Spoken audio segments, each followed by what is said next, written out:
Good morning, everybody. Hey, you know what it is. It's Coffee Shop Thursday time, so grab your cup of coffee. I ain't like that. Still got the snowman on there.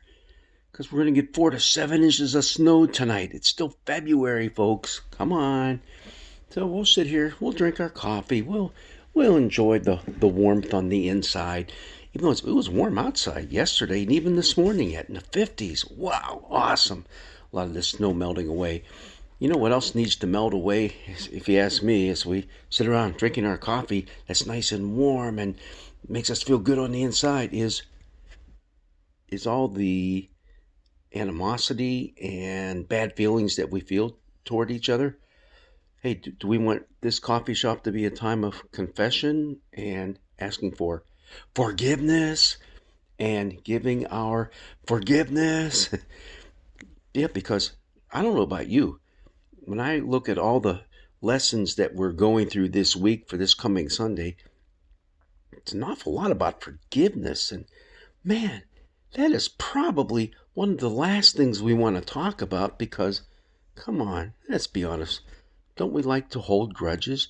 Don't we like to kind of hold it up over someone that, hey, we got it on you because of what you did to me? Come on. It's a tough thing to forgive. And yet, that's exactly what Jesus calls us to do. I'm not going to get into our scripture passage on Luke because I'm going to do that tomorrow, my first thoughts. But think about it. The whole passage is imbued with forgiving. You know, if someone strikes you in one cheek, turn the other, let it hit that one. And as someone once said, um, you know what? I gave my one cheek and I gave the other one. I had nothing left, so I smacked him. Hey, no, that's not what it's about. That's not what it's about. It's about unlimited forgiveness. And that's not something we want to hear. We want to put limits on it. Look at Joseph, the Joseph story, how his brothers sold him into slavery, and yet he was able to forgive them. Now, I'll be perfectly honest with you. Read the whole story, and you'll see that he was tempted not to do that. He worked at it because he wanted to get even with them.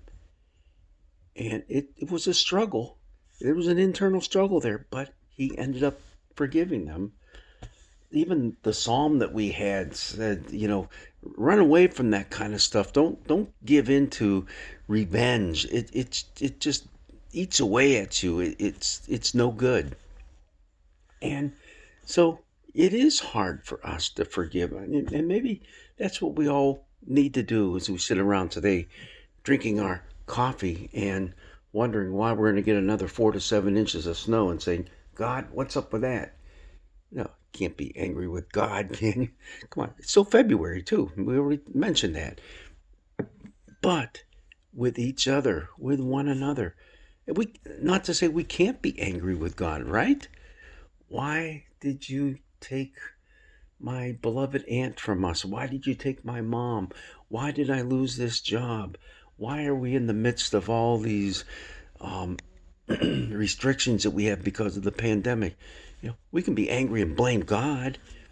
We can blame one another, and we can let that anger fester inside of us. One of my favorite sayings is from the Christian writer Anne Lamott, and I've quoted this before in a sermon.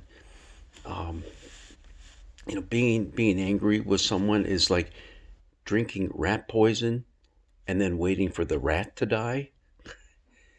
Because what it does, that anger just keeps building up in you, and eventually it's going to get to you before it gets back to the person who first offended you. Think about that. Think about that. No wonder Jesus says that to be a child of God, to be a child of forgiveness. You might say, no, that's not for me. But don't we often say, hey, if it's good enough for you, it's good enough for me? If it's good enough for God, it's good enough for me? Because what does the scripture say as we get to it?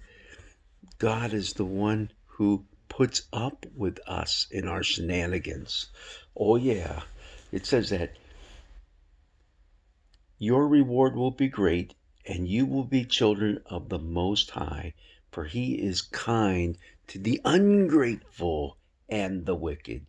Be merciful, just as your Father in heaven is merciful. Oh, man. There's an awful lot to this thing called forgiveness. So why don't we just take some time and think about it, talk about it, and then as we leave our time together with Coffee Shop Thursday, maybe our hearts will just be a little more lightened as we are enlightened with his love. God's blessings be with you this day.